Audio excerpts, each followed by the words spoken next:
కాశ్మీర్ వ్యాలీలోని ఊలార్ లేక్లో తామర పూలు తిరిగి విరబూసాయి ఊలార్ లేక్ దగ్గర. ఇదొక అద్భుతం అని చెప్పొచ్చు. ఫర్గాటన్ వండర్ అని కూడా అంటున్నారనమాట. దాదాపు 33 సంవత్సరాల క్రితం 1992లో ఊలార్ లేక్ దగ్గర ఫ్లాష్ ఫ్లడ్స్ వచ్చాయన్నమాట. అక్కడ హిమాలయస్ నుంచి విపరీతమైన సిల్ట్ అంతా కూడా కిందకు వచ్చి పడిపోయింది.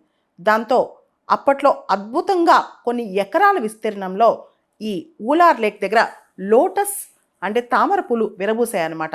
ఇది కనుల విందు మాత్రమే కాదు, ఈ తామర పూల యొక్క స్టెమ్ ఏదైతే ఉంటుందో వాటి యొక్క స్టెమ్స్తో అద్భుతమైన లోకల్ కుజిన్స్ తయారు చేసుకుంటారు కాశ్మీరీస్. వాళ్ళ వంటకాల్లో, వాళ్ళ ఫెస్టివల్స్లో, వాళ్ళ కల్చర్లో అక్కడ అది చాలా పాపులర్ అన్నమాట.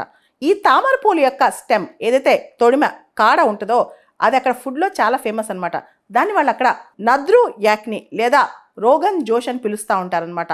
చాలా అద్భుతంగా ఉంటాయి ఈ స్టెమ్తో, అంటే తామర పూల కాడలతో ఉన్న కూరలు అక్కడ. ఇవి ఎడిబుల్ అనమాట. ఎడిబుల్ అంటే తినొచ్చు, అద్భుతంగా తింటారు కాశ్మీరీస్. 1992 వరకు కూడా ఇవి 100 సంవత్సరాల వరకు కూడా విరబూసాయి ఊలార్ లేక్ దగ్గర.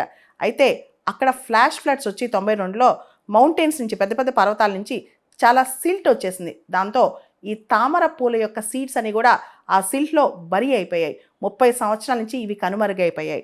దాంతో లోకల్ ఫార్మర్స్ అందరూ, అక్కడ లోకల్ పీపుల్ అందరూ కూడా ఇంకా జీవితాంతం ఆ తామరలు చూడలేమేమో, ఆ తామరల యొక్క నద్రు అంటే వాటి యొక్క స్టెమ్స్ కూరలు తినలేమేమో అని చెప్పి అనుకున్నారనమాట. అయితే తామర సీడ్స్ యొక్క అద్భుతం ఏంటంటే వాటి యొక్క సీడ్ యొక్క కోటింగ్ చాలా హార్డ్గా ఉంటుందన్నమాట. వాటిలో రీజనరేటివ్ ఎంజైమ్స్ కూడా చాలా బాగుంటాయి. దాంతో 100 సంవత్సరాలు కూడా ఆ సీడ్స్ లోపల వాటి యొక్క నాణ్యత కోల్పోవన్నమాట. ఊలార్ లేక్ యొక్క Wular conservation and management authority వాళ్ళు డీసిల్టేషన్ క్యాంపెయిన్ స్టార్ట్ చేశారు. అంటే అక్కడున్న సిల్ట్ మొత్తం క్లీనప్ చేశారనమాట. దాదాపు 79 లక్షల క్యూబిక్ మీటర్స్ ఆఫ్ సిల్ట్ అనేది అక్కడి నుంచి ఎత్తేసారనమాట. దాంతో మళ్ళా ఈ ఊలార్ లేక్ ప్రాంతంలో సన్లైట్, సూర్యరశ్మి సోకి వాటర్ మొత్తం క్లీన్ అయిపోయింది. దాంతో తిరిగి అంతే స్వచ్ఛంగా, అంతే అద్భుతంగా కనుల విందు చేసే విధంగా తామర పూలు విరబూసాయన్నమాట.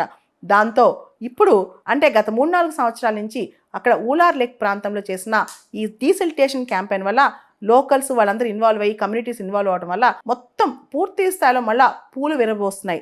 దాంతో అక్కడ ఫార్మర్స్ కానీ, అక్కడ లోకల్స్ కానీ ఆనందానికి హద్దే లేకుండా పోయిందనమాట. సో ఊలార్ లేక్లో ఏదైతే ఫర్గాటన్ వండర్ అనుకున్నారో అవి మొత్తం తిరిగి మళ్ళీ కనిపించాయి. ఇది దేవుడి ఇంటర్వెన్షన్ అని చెప్పి అక్కడ లోకల్ ఫార్మర్స్ అంటున్నారనమాట. ఊలార్ లేక్లో విరబూసే ఈ తామరల్ని కాశ్మీరీ క్వీన్స్ అంటారనమాట. ఇవి రెసిలియన్స్, బ్యూటీ అండ్ ప్యూరిటీకి సిగ్నిఫికెంట్గా ఉంటాయంట. అంటే చాలా అద్భుతంగా తిరిగి పునరుజ్జీవం, అందం, దాంతోపాటు స్వచ్ఛత. ఊలార్ లేక్ అనేది ఆసియాలోనే అతిపెద్ద ఫ్రెష్ వాటర్ బాడీ అని చెప్పొచ్చు. అక్కడ వేల కొద్ది ఎకరాల్లో లోటస్ ఫ్లవర్స్ పండిస్తారనమాట. లోటస్ ఫ్లవర్స్ మనకు తెలుసు, నెలుంబో నూసిఫెరా అని పిలుస్తాం, వాటి యొక్క బొటానికల్ నేమ్. తరతరాలుగా ఈ లోటస్ ఫ్లవర్స్, తామర పూలు అనేవి వాళ్ళకి ఎడిబుల్గా, కల్చరల్గా చాలా ఇంపార్టెంట్ అనమాట.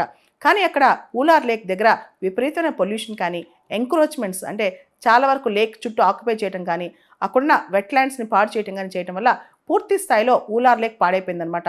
కమ్యూనిటీ ఎఫర్ట్స్, ముఖ్యంగా చుట్టుపక్కల ప్రాంతాల్లో ప్రజల ఎఫర్ట్స్, తర్వాత ఊలార్ లేక్ మేనేజ్మెంట్ అథారిటీ వాళ్ళందరూ కూడా 2020 నుంచి కూడా ఊలార్ లేక్ని పునరుద్ధరించే కార్యక్రమం చేపట్టారనమాట. దాంతో వాటర్ క్వాలిటీ ఇంప్రూవ్ అయింది, సిల్ట్ మొత్తం పోయింది.